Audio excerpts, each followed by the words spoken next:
Fardhu ala kulli muslim. Mencari ilmu sangat diwajibkan oleh Allah kepada tiap-tiap orang Islam, baik laki-laki atau perempuan.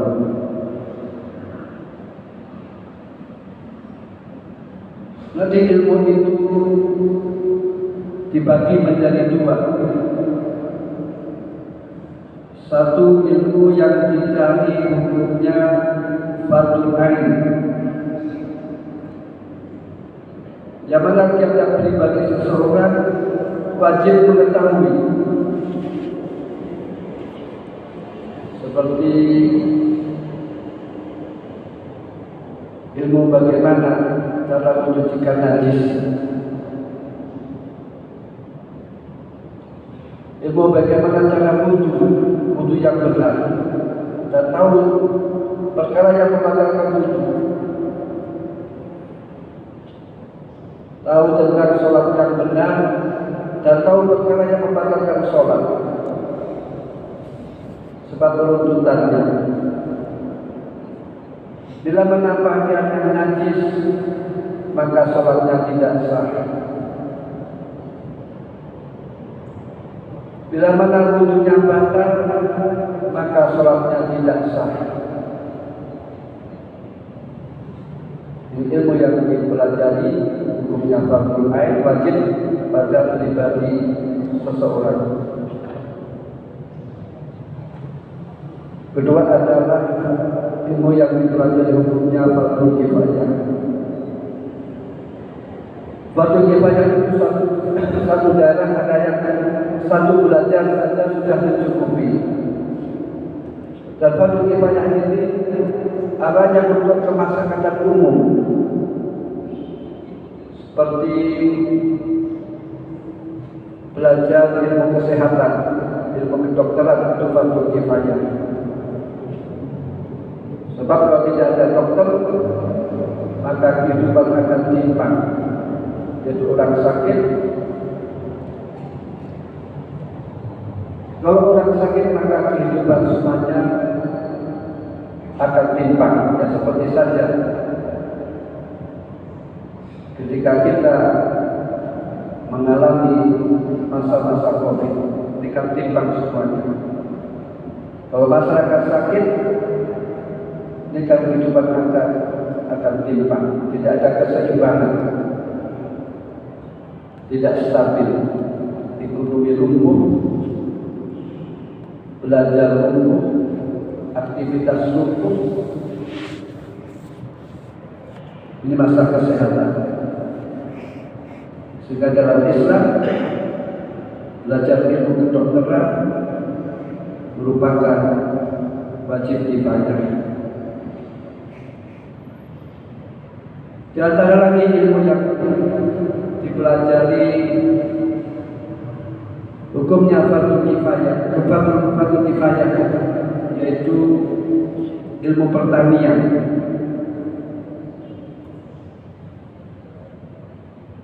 Kalau tidak ada orang yang ahli ilmu pertanian, maka kehidupan akan timpang.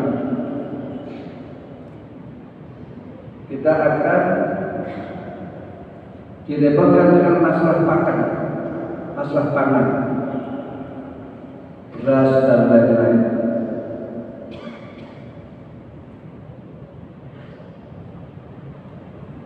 Dan memperluas ilmu, ini fardhu kifayah. Memperdalam ilmu fikih dan lain-lain, ini fardhu kifayah. Dalam pesantren misalkan saja mengaji kita fardhu qarin, kita fardhu mudin, fardhu wahab, dan seterusnya, ini merupakan fardhu kifayah.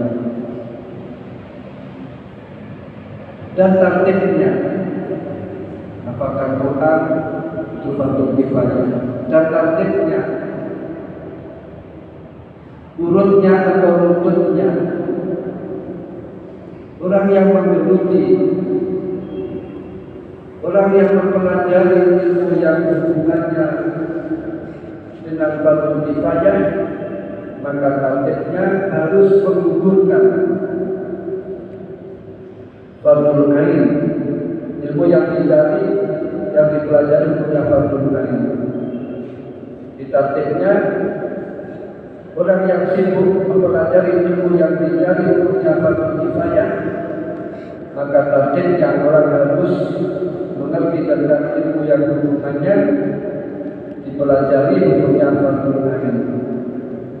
Contoh, silahkan orang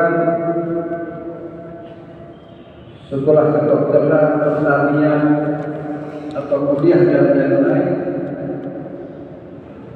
Ini syaratnya orang tersebut harus sudah mempelajari ilmu yang dipelajari punya fardhu ain.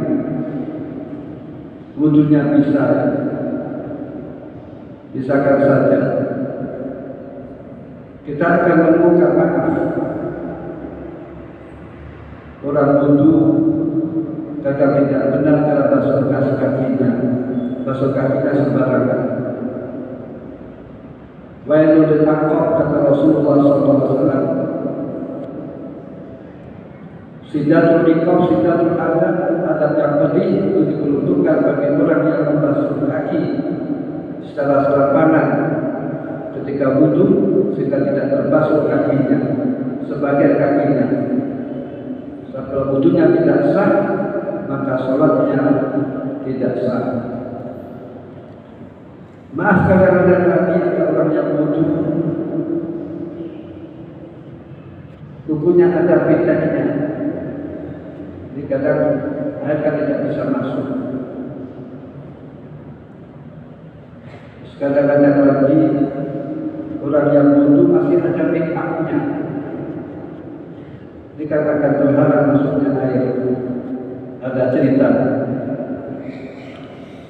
ada seorang pemuda yang ketepatan ditawarkan kepada orang pesantren. Ibu, ini make up bagus, karena air tidak hilang, sulit hilang. Maka jadi orang pesantren, justru saya mencari make up yang mudah dihilangkan dengan air. Sebab kalau make up itu pakai yang sulit dihilangkan dengan air, maka akan kesulitan wujudnya. Jadi artinya orang pesantren itu kalau beli make up jangan mahal-mahal, yang murah-murah yang mudah dihilangkan dengan air. Dan itu mengajarkan kesadaran.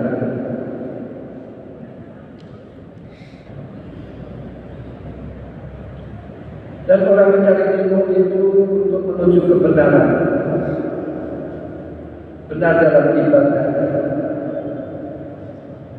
benar dalam muamalah, untuk sistem usaha, sistem kerja, jual beli dan lain-lain.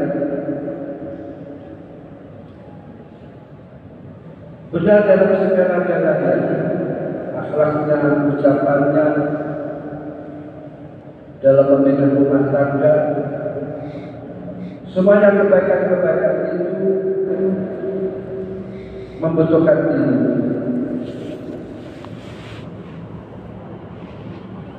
Dan ada ulama yang mengatakan asadu maksiatan al-jahlu fid din.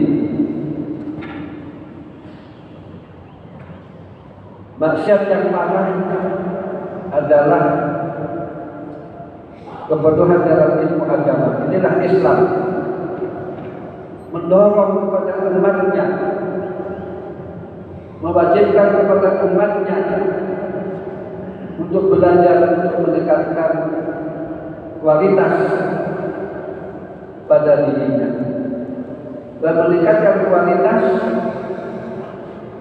ini tidak ada lain kecuali dengan ilmu. Wala ta'ala hajjasta billadina ya'lamun walladina la ya'lamun, tidak sama antara orang-orang yang mengerti dan orang-orang yang tidak mengerti, tidak sama. Ya contoh saja, orang ahli kesehatan dokter itu tidak sama dengan orang yang tidak ahli kedokteran.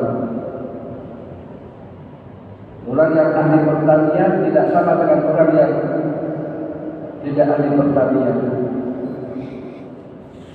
Orang yang ahli agama tidak akan sama dengan orang bodoh atau orang yang tidak ada pengetahuan ilmu agamanya, tidak sama. Masih terhormat orang yang mempunyai ilmu. Jadi artinya ilmu itu untuk menuju kebaikan. Bagaimana dalam rumah tangga supaya harmonis, tanggung jawab, ini membutuhkan ilmu. Bahkan ada ulama yang mengatakan thalabul ilmi fardhun ala kulli muslim wa ilmul hal. Itu ilmu yang ketika dia akan mengamalkan suatu perkara. Contoh saja, orang haji, supaya hajinya sah, maka dia harus mengerti ilmu.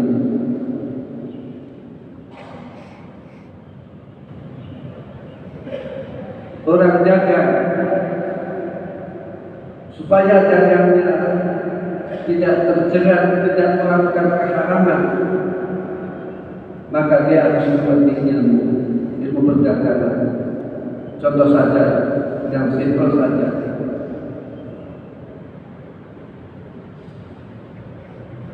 Misalkan saja orang dagang itu jual beli itu kan dasarnya taruh di ridho-ridhoan. Yang membeli ridho, senang, puas. Yang menjual itu juga tidak mengecewakan. Yang membeli senang, yang menjual pun tidak mengecewakan kepada pembeli. Misalkan saja jual beli itu bila mana barang yang dijual itu cacat atau aib, ukurannya aib itu bila mana jam ini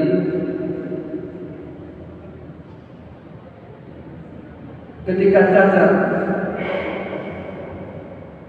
saya saja tidak berani membeli dengan harga 100.000. Ini ukurannya. Kira-kira pembeli tidak mau dengan harga 100.000. Pembeli mau berani 50.000. Menjual pun juga menekatkan demikian, memandang demikian. Jadi kalau saya jual dengan 100.000, saya menyembunyikan tentang kelemahan jam ini cacat, maka saya haram menjual dengan harga 100.000 tanpa menyampaikan barang ini cacat. Jadi barang ini cacat, saya jual 50.000. Masalah barang yang dijual bila mana cacat, ini harus disampaikan ini cacat. Umumnya orang jual beli itu kalau cacat kan tidak disampaikan.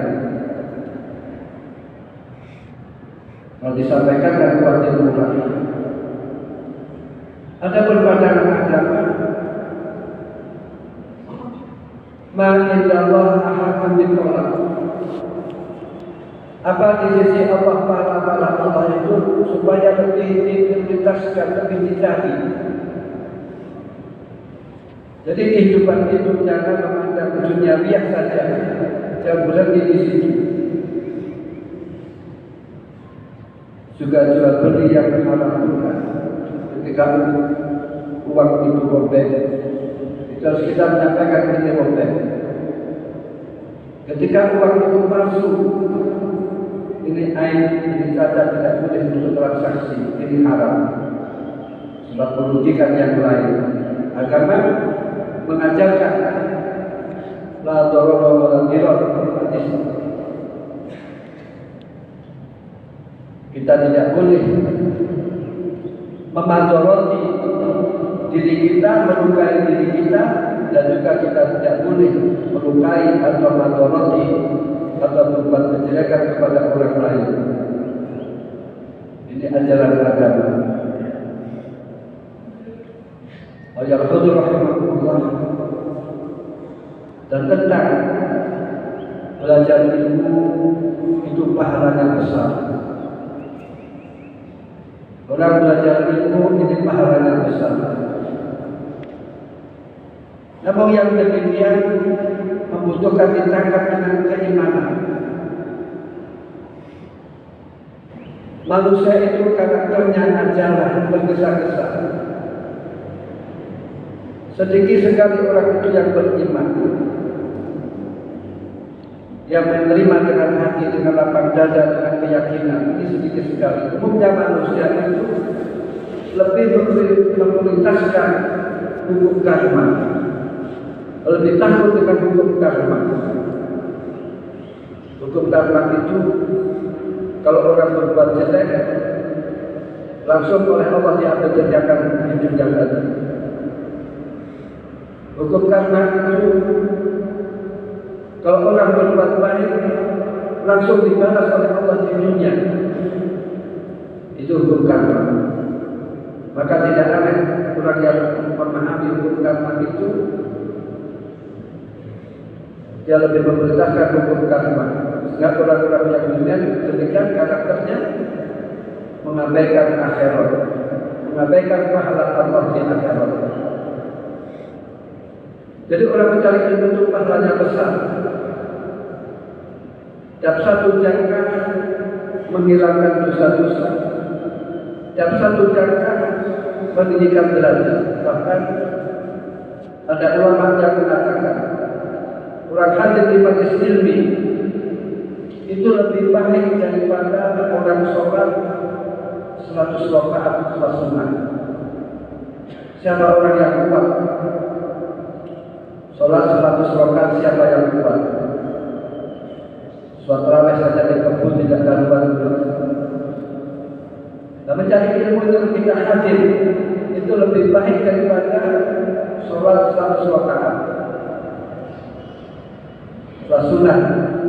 Ada lagi ulama yang mengatakan orang hadir di majelis ilmi itu lebih baik daripada orang sholat 1000 rakaat. Padahal kita melaksanakan ada di ilmu majelis ilmi ini kan hanya duduk mendengarkan itu saja. Nanti pulangnya orang yang hadir di majelis ilmi, majelis zikir, majelis sholawat, majelis kebaikan-kebaikan, nanti pulangnya dosa-dosanya diampuni oleh Allah Subhanahu wa Ta'ala. Dan doanya diijabahi oleh Allah Subhanahu wa Ta'ala. Cita-citanya dikabulkan oleh Allah Subhanahu wa Ta'ala. Dan yang hadir di majelis ilmi, majelis zikir, majelis sholawat, di rahmat Allah diturunkan. Kasih sayang Allah diturunkan, tumaninah, ketenangan oleh Allah diturunkan. Maka tidak aneh di majelis ilmi, majelis zikir ini tidak ada kegaduhan, tidak ada kegaduhan, tidak ada keributan antara semuanya.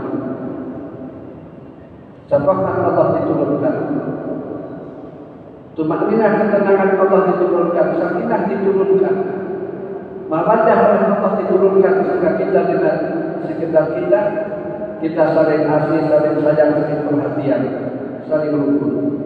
Inilah keutamaan orang hadir di majelis ilmi. Ayat Allah rahimahullah, nasibnya ilmu sangat penting sekali. Sebanyak orang itu menghendaki kebaikan, baik pada dirinya atau anaknya atau hartanya.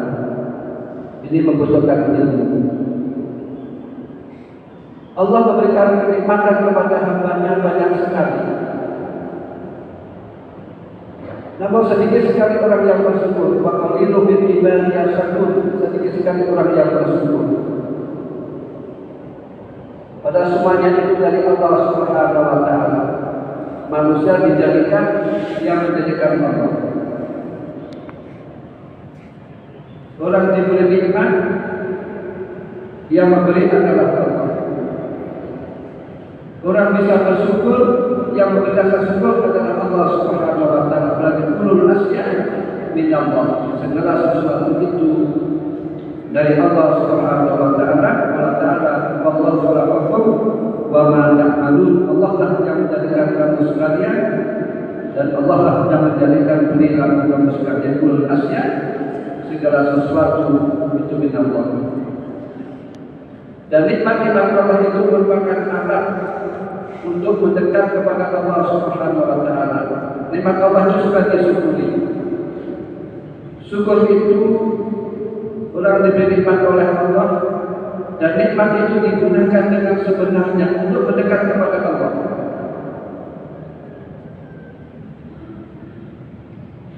Syukur itu untuk mendekat kepada Allah, untuk mencintai Allah, untuk mahabbah kepada Allah, untuk ibadah kepada Allah, untuk taat kepada Allah. Sekarang kan banyak sekali orang diberi nikmat oleh Allah, kesehatan, harta dan lain-lain, namun tidak beribadah kepada Allah, tidak taat kepada Allah, tidak takwa kepada Allah. Padahal level yang tinggi orang itu supaya bersyukur. La in syakartum la azidannakum. Jika kamu sedang bersyukur, maka Allah akan menambah nikmat. Dan nikmat Allah itu diberikan kepada orang-orang yang ahli bersyukur. Namun bila mana orang itu diberi nikmat oleh Allah Subhanahu wa taala,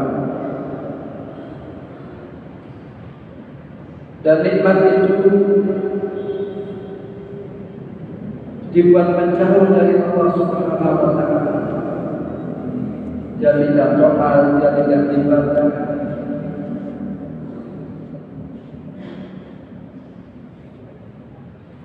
dan dia menggunakan kenikmatan justru untuk melakukan kemaksiatan atau dosa, bukan berarti orang itu melawan kepada Allah Subhanahu wa taala. Walakin kafartum inna adzabi lasadid. Orang yang demikian namanya orang yang kufur nikmat, maka ancamannya orang tersebut akan diambil tindakan oleh Allah Subhanahu wa taala.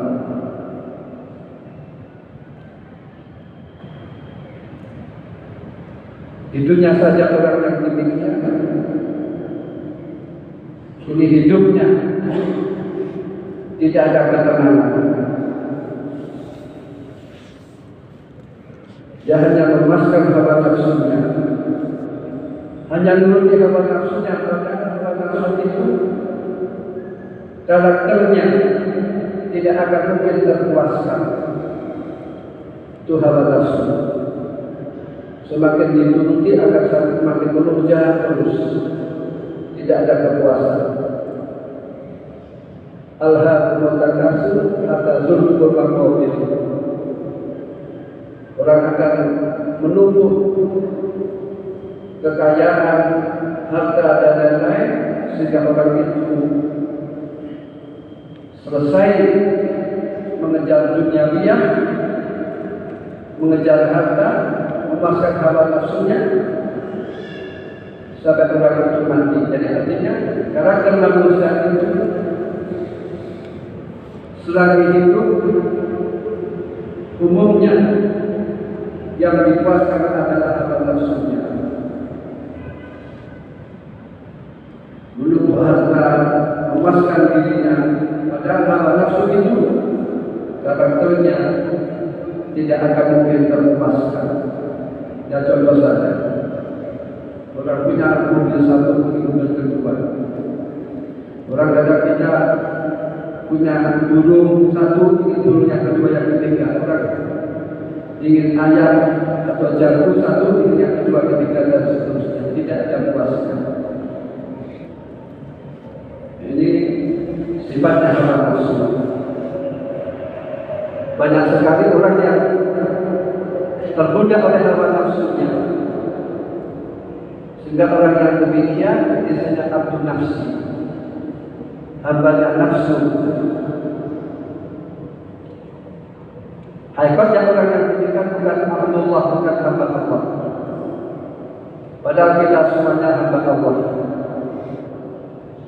Kalau kita hamba Allah, maka Allah yang harus diprioritaskan. Taat Allah harus diprioritaskan. Takwa kepada Allah harus diprioritaskan. Allah segala-galanya. Ada orang kelas tinggi ini memasuki makam fana. Makam fana itu yang lain tidak ada. Yang ada hanya Allah Subhanahu wa taala.